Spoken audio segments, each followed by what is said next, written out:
Hey everyone, welcome. Welcome. So glad you could join me today. See if I can get myself ready. Today it is June 26th. How about that? My name is Tom Coffey. This is the Coffee Nuance Show. We're streaming live every day. YouTube and on Rumble. Rumble.com/coffeenuance/live. And today we're going to talk about who is the Wagner, the Wagner Group, okay? Yeah. We're going to peel back the curtain on this Wagner Group, this Russian private military contractor that's like a real-life Bond villain convention. I mean, move over, Dr. No, we got the Wagner Group ready to make a villainous bid for world domination. Now, what exactly does the Wagner Group do? Well, think of them as the rent-a-henchman service for Russia, right? They're like a Uber for warfare, except instead of picking up a Toyota Camry, they show up in an armored tank, ready to wreak some havoc. But don't worry, folks. The Wagner Group isn't just about violence and mayhem. They're also great at multitasking, you know? They can overthrow a government in the morning, provide security for a corrupt dictator in the afternoon, and still make it home to watch Seinfeld reruns. Talk about work-life balance. Yeah. Now, the Russian government denies any official connection with the Wagner Group. Yeah. I believe them as much as I believe any politician's campaign promise. Putin's like playing a game of hide-and-seek with the truth. Nope, can't find the Wagner Group anywhere. Must be hiding behind this stack of secret files labeled not the Wagner Group. But let's not forget about their recruitment process. The Wagner Group loves to hire former Russian military personnel, and I can only imagine the interview process. Do you have experience with firearms? Duh. Can you handle high-stress situations? Duh. Are you comfortable wearing black ski masks on Casual Friday? Sign me up. And speaking of fashion, have you seen their uniforms? I mean, I swear, the Wagner Group must have hired a team of fashion designers straight out of Mad Max. Forget camouflage. These guys are all about leather jackets, skull motifs, and tactical thigh holsters. It's like they're auditioning for a role of a lead guitarist in a post-apocalyptic rock band. I need to take that word out of every single monologue because I can't ever seem to get it right. Anyway. But let's not kid ourselves, folks. The Wagner Group is no joke. They've been involved in conflict all over the globe, from Ukraine to Syria and beyond. They're a one-stop shop for chaos and geopolitical intrigue. Wagner Group, bringing a touch of Russian mischief to a conflict near you. So, the Wagner Group is a real-life embodiment of a super-villain organization, complete with shadowy connections, covert operations, and a penchant for dramatic flair. Let's hope we never find ourselves on their naughty list, because when the Wagner Group comes to town, it's not for caroling or gift-giving, it's more like car bombing and regime toppling. What's next? Well, I tell you, I don't believe a single source out of that area. So do I know? Yet.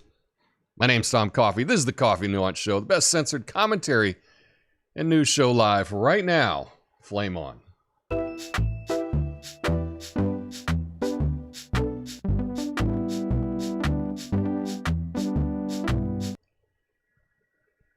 So yeah, talking about the Wagner Group here.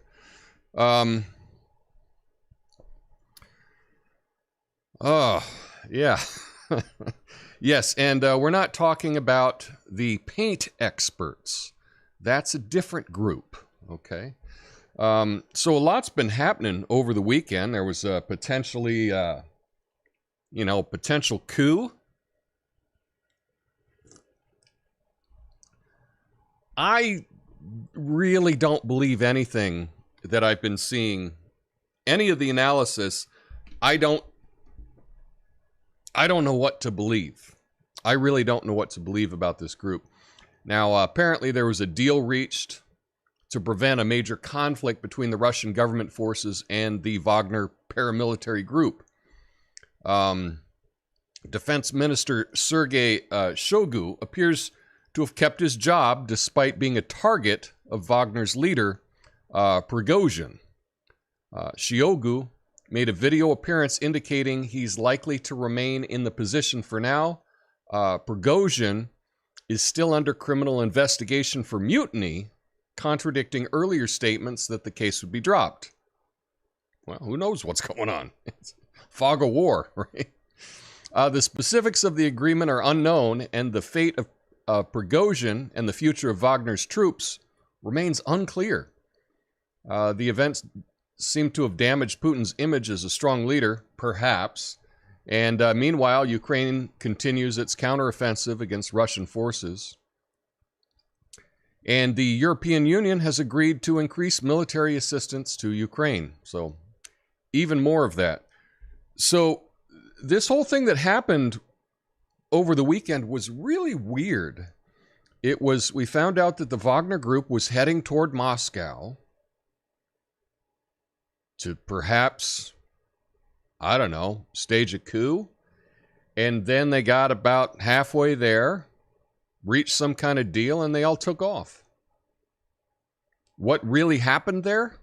I don't know. And that's the real problem, is I don't believe anybody. I don't believe anybody that talks about this conflict. And so I'm at a loss. I'm really not sure what's happening.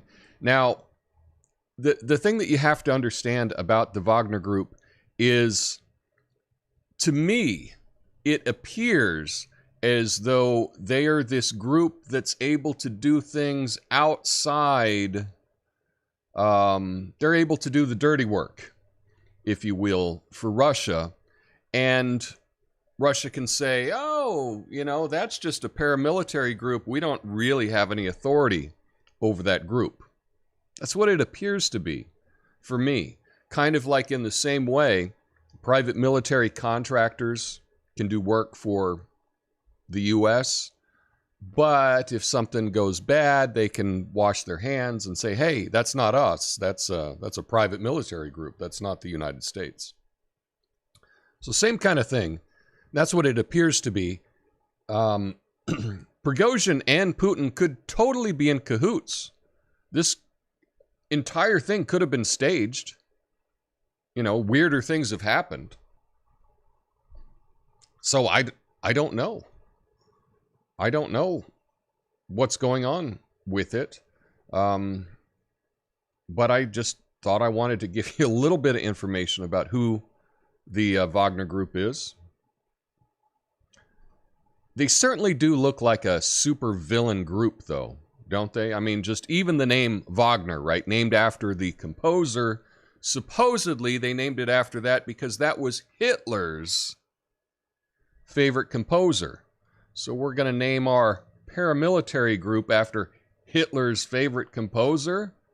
I mean, that's what you would do if you were writing a Hollywood movie and you were like, oh, we got to come up with a bad group. What can we do? That's what it appears to be. So is that legitimate? Are these guys like, yeah, let's celebrate Hitler? Or is this, we want to appear badass? We want to appear, we just want to appear badass. It's kind of like, the Hells Angels are called the Hells Angels because that sounds really scary. And they've got some scary looking logos and whatnot. Same thing with the Wagner group.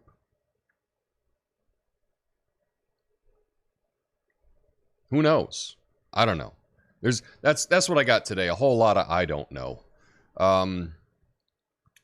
But in the coming week, I'm sure we'll learn more about the group, what's happening with this supposed coup. One of the interesting things is, I don't think the media wants to highlight that this was an attempted coup. because then you might compare it to some other attempted coups recently, and you see that this one's a lot different, right? If you're rolling tanks toward the Capitol, it's a little bit different than stepping beyond velvet ropes, totally unarmed. But who knows? Maybe they're both attempted coups. I don't know. Anyway, do you have any thoughts on the Wagner Group? Let me know in the comments. Just as a reminder, I'll be going through all your comments on Rumble and on YouTube in the after show. It's after I play the goodbye music. Stick around. I'll go through everybody's comment. I appreciate that. And do me a favor. Hit the like button. And, you know, you are allowed to go on both platforms and like on both. No one's stopping you. Just saying. Anyway, I appreciate that much. We got a number of stories to get to today. Kind of some weird stories. Weird stories. And my take on it might not be what you think. So, yeah, stick around for that. But, you know, first up, we've got this crazy story coming out of New York City.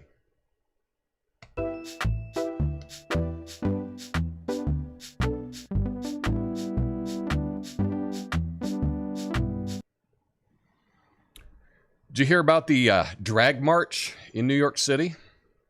Talk about turning pride into a full-on takeover. I mean, these LGBT activists were marching through the streets chanting, "We're here, we're queer, we're coming for your children." You thought the ice cream truck jingle was creepy.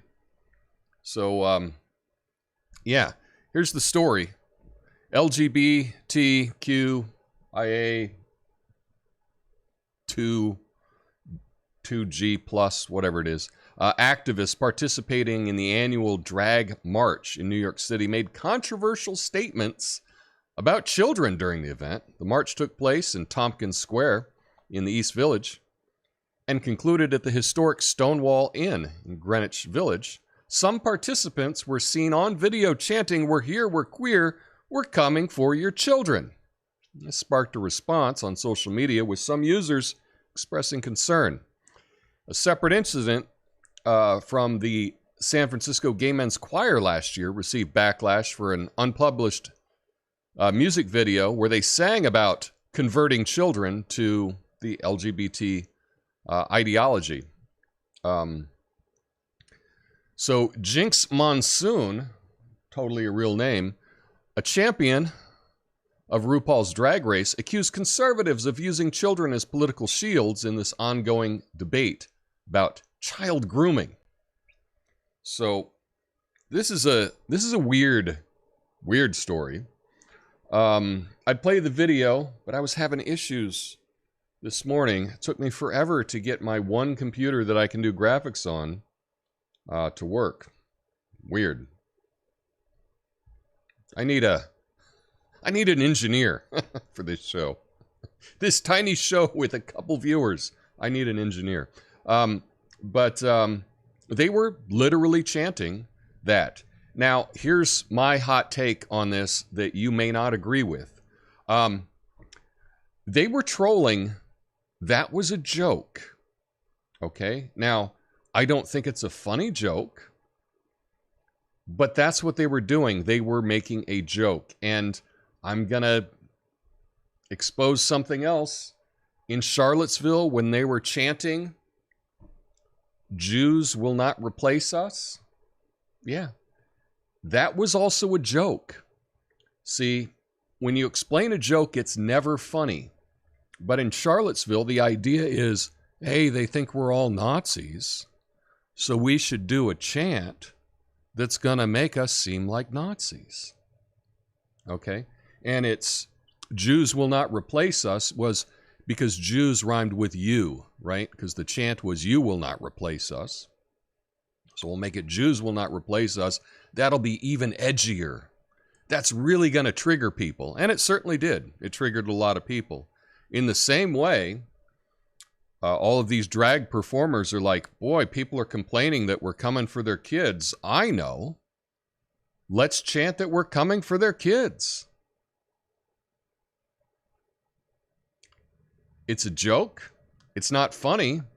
And it certainly doesn't help your cause whatsoever. But that's my take on it. You may disagree. That's okay.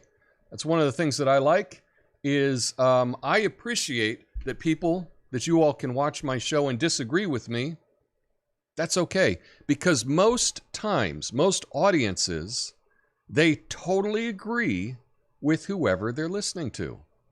And if they say something that they disagree with, then they cast that person out and they no longer watch them anymore. That's one of the terrible issues when you're trying to put together a show, is that many people just cater to their audience. They tell their audience what they want their audience to hear, and the audience stays with it because they know, oh, this guy's going to tell me what I want to hear. I guess that's what I should do if I wanted a successful show. I need to figure out what my audience wants and just give you that over and over and over again. But clearly, I don't know what I'm doing. So that's why I give you opinions that you might not necessarily agree with. Anyway, let me know. Do you think it was a joke? Or do you think that they were dead serious, that they're screaming, "We're coming for your kids"? I don't know. It seemed like a joke that was not very funny and that was not well received. And that was exactly the point of that chant. So anyway, let's get to some other news.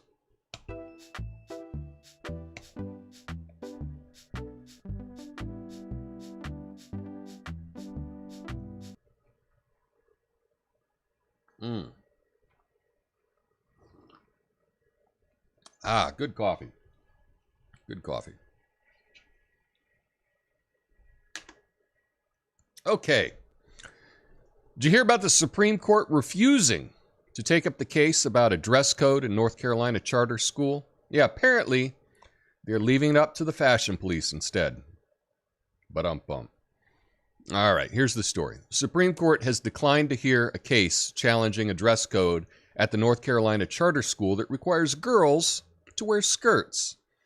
The decision upholds a ruling from a federal appeals court in Virginia, which found the dress code to be in violation of Equal Protection Clause of the 14th Amendment. Students and parents in Leland, North Carolina, have been fighting against the uniform policy for years. The school administrator defended the policy by stating that girls are fragile vessels who deserve gentle treatment from their male classmates. I'm sure that went over very well. The case could have addressed the question of whether charter schools are subject to the same laws as public schools or are more like private entities.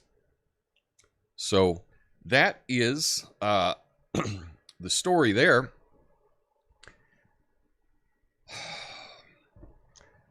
And I have mixed feelings about this.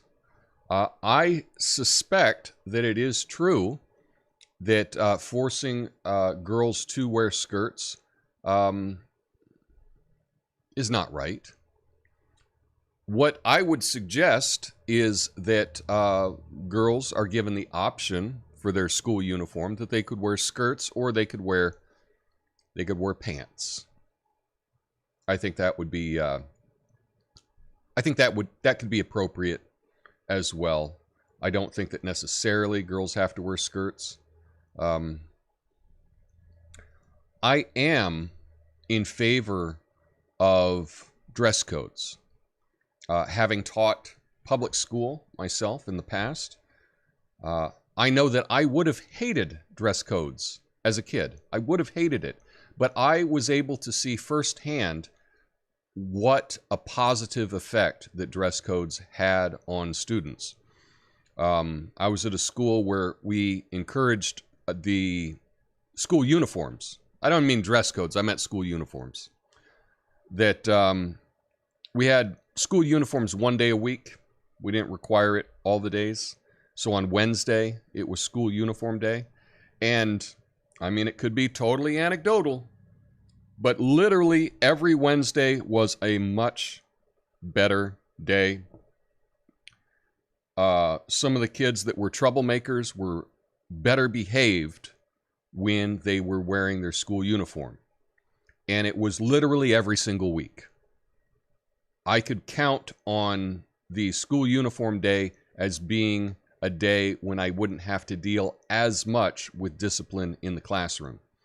So I am in favor of that. And another reason why I like school uniforms is it allows kids to rebel, but in a small way, right? If you are a boy and you have to wear the polo shirt, maybe you roll up the sleeve, and you're not allowed to roll up the sleeve, but that's a way that you can rebel. Doing a little something, you untuck something. Maybe you wear something a little low. There are these little changes that you can do to rebel, because it's important for teenagers. It's important for kids to be able to rebel. And this allows them to rebel in a way that's not a big deal. If you make no restrictions on the children whatsoever on what they can wear and everything, then the rebellion gets more and more extreme. And now, I mean, what does a kid have to do to rebel today? Get a face tattoo and film a porno? Right? I mean, that's what you have to do to be seen as rebellious now. Well, I don't think it needs to get to that level. And I think if you make kids wear a school uniform, you can allow them to rebel in much tamer ways. That's just me, though. Call me a boomer if you want. But I think it's good. The other thing is it's a lot better for families that don't have a lot of money, because then they can just buy the uniform and they don't have to worry necessarily about having to try to get designer clothes for the kids that they might not have the money for. It kind of equalizes the playing field for everyone. Skirts, I get it. Maybe we don't need skirts, but I think overall, I think school uniforms, in principle, I'm against school uniforms, but in reality, they work a lot better. And so I'm in favor of them for that reason. Anyway, next up, we got some more school stuff.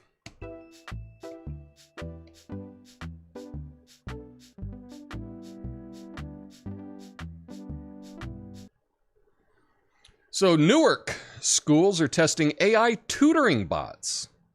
Finally, students can blame technology for giving them the wrong answer instead of blaming their teachers. Here's the story. Newark Public Schools in New Jersey is testing Conmigo, an AI-powered tutoring bot developed by Khan Academy, to evaluate its effectiveness in classrooms. The district wants to determine the practical use of AI-assisted tutoring bots versus their marketing claims. Conmigo provides personalized responses and aims to enhance student engagement and math learning. However, there are concerns that it sometimes provides direct answers instead of promoting critical thinking.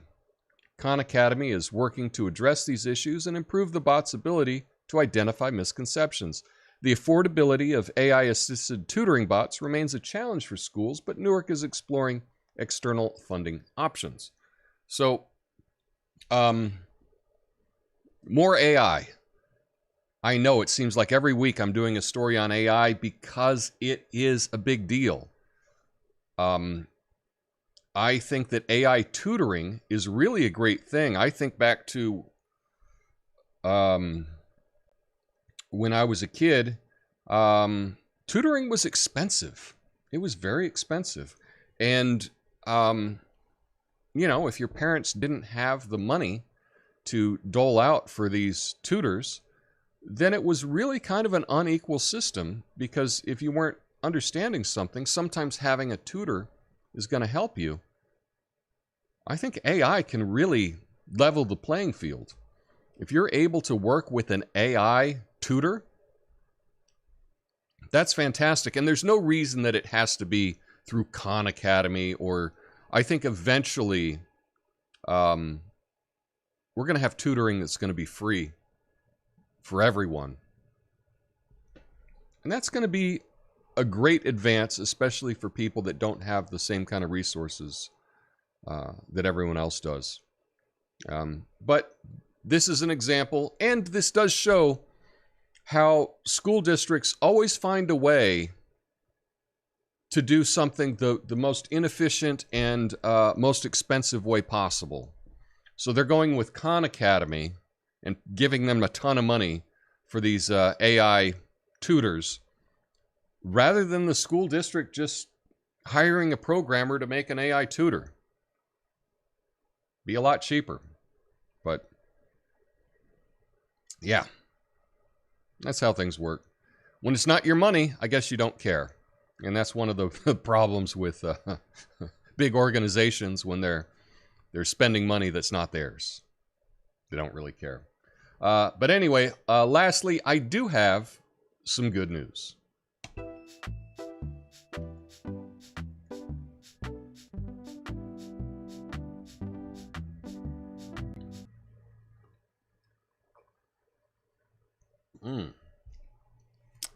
Move over, personal trainers. Liverpool's got shopping carts that can detect your risk of stroke. Finally, a shopping experience that's not just retail therapy, but cardiac therapy too. So supermarket carts in Liverpool, England were equipped with sensors to detect atrial fibrillation, AFib. That's a heart rhythm disorder that increases the risk of stroke. More than 2,000 volunteers participated in the study, with 39 individuals who were unaware of their AFib condition were identified. The carts had electrocardiograms, ECGs, devices embedded in the handles, which displayed a red light if an irregular heartbeat was detected. Shoppers held the cart handles for 60 seconds while browsing, and then had their pulse manually checked by an in-store pharmacist. Participants with abnormal results were informed and given cardiac appointments. The study demonstrated the feasibility of conducting health checks in public places, potentially enabling early detection and treatment of conditions like AFib to prevent strokes. Now, this just got me thinking, though, why isn't this part of your yearly checkup? Right? Everyone goes in for a yearly checkup with their doctor. Why aren't they checking AFib? Seems like if it's something that can be done in 60 seconds with a sensor, that's probably something that should be done, right? But I think back to my yearly physical that I had one recently. They didn't check that for me. Seems like something that they should do. But this really does show the potential of making things better for people. Being aware that you have AFib. And if you have AFib, you're not always in AFib. So you could test it one part of the day and you might be totally normal. And then another part of the day you're in AFib, as they say. So just because they test it one time doesn't mean you're off the hook. But if this is something that can be tested in public at a supermarket where it's all voluntary, they can say, oh, by the way, we can check this for you. Just keep your hands on the shopping cart and we'll let you know how the results. As long as it's voluntary, this can be a really awesome public health benefit. That they're able to alert people, give them a cardiac appointment, let them talk with a cardiologist on what they can do with their heart condition, things that they need to be on the lookout for. And this is really a great service for all. So this is really exciting. This is good news. This is good news. And I always like ending the show with a little bit of good news. And so I think this is great. I think this is great. That's all I have to say about that. Stick around for the after show. I'll be going through all your comments. And yeah, I'll be back mañana with another show. Until then, peace.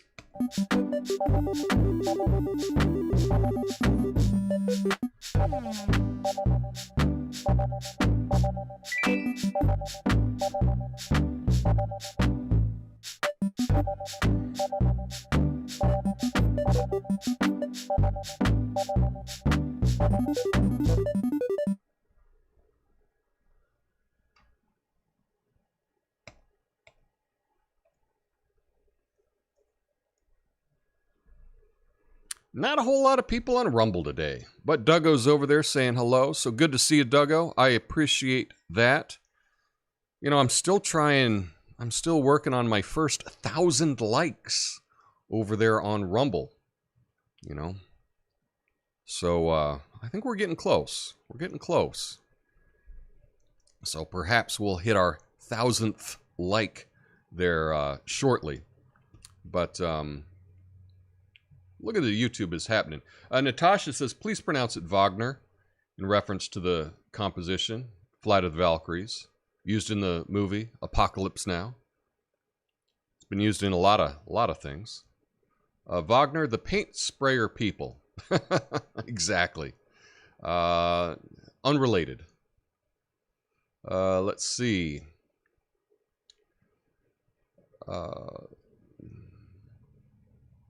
No official affiliation. Yes, there's no official affiliation between them. Wagner, the new CIA. Then, no. This is a private group, and they get paid, and they're very hard to track. Apparently, it's very hard to track because Wagner Group likes to be paid in commodities and crypto and gold and things that can't be tracked very easily. They also like to be paid in natural resources. Yeah, so they go do a job, help out a dictator in Africa or something like that, and then they get paid in natural resources. It's all very difficult to track. So it seems pretty clever. What's up to all the people that are just listening? Erie Fairy, nice for you checking in. Let's see. I miss when a drag race was between two cars. Exactly. Yes, my computer didn't want to see the drag show either. Probably.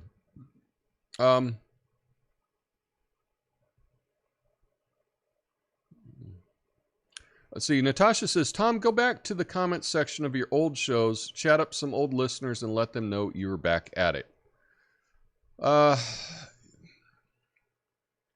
That's a good suggestion. That is a good suggestion. You know, I do have an email list that I have never used. I have never sent an email from my email list. I know that I should do that.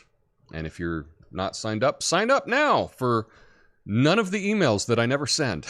But I do have an email list, and yes, I should let people know.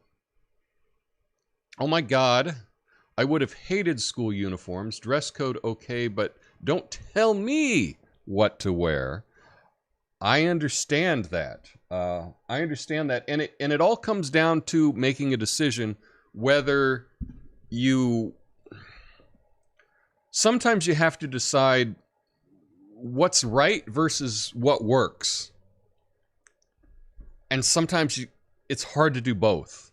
And so you have to make the decision. And I agree. If I were a kid, I would not want to have to wear a uniform. I wouldn't want to be told what to wear. However, if it made my learning experience that much better, and I think that there's a huge difference between the two.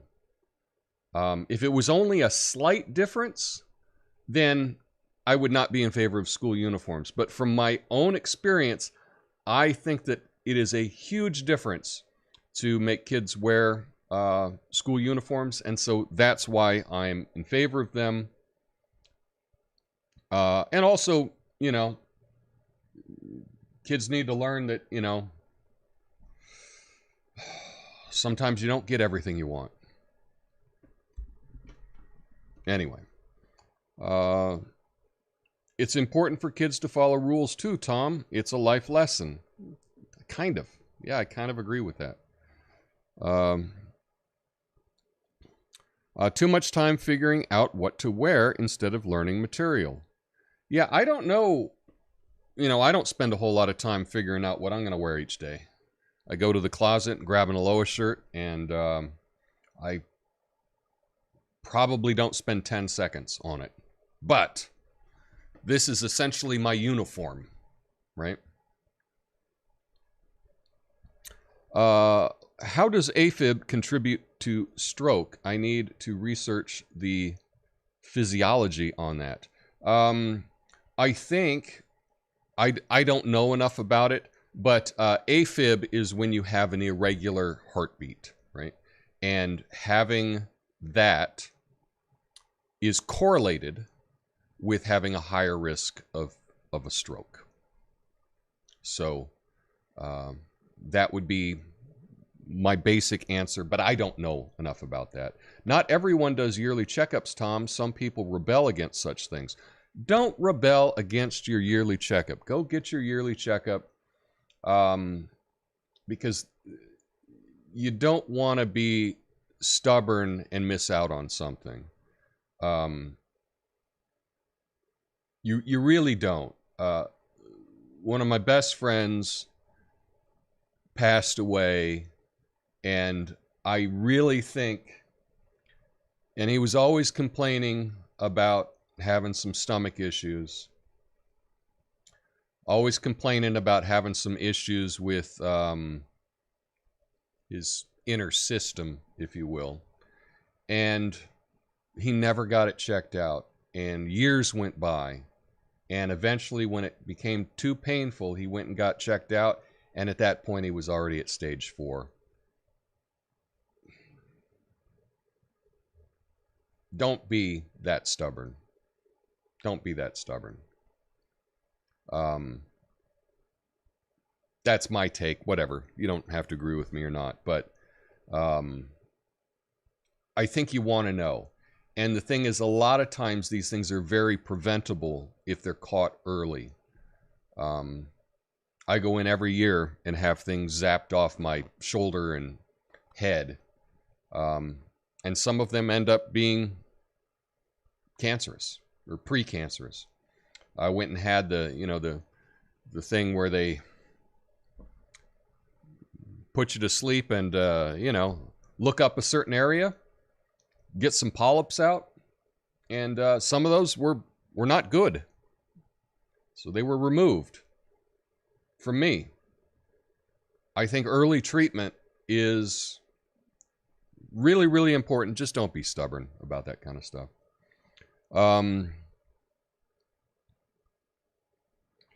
It doesn't mean that you necessarily have to take medicine that they give you, but if they can tell you, oh, by the way, that lump on the back of your shoulder is cancerous, let's just lop it off.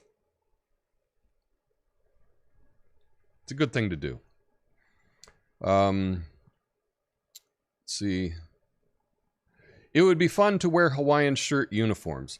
I think that would be a dope school uniform. In fact, that might be a fun thing if you were, if I were a school principal, like Friday is Aloha shirt day, right? That could be fun. Who knows? What do I know? Not a whole lot. Anyway, I hope you got something out of this show today. I hope you have a beautiful day. I'll be back tomorrow with more news. Until then, have an awesome day. Peace.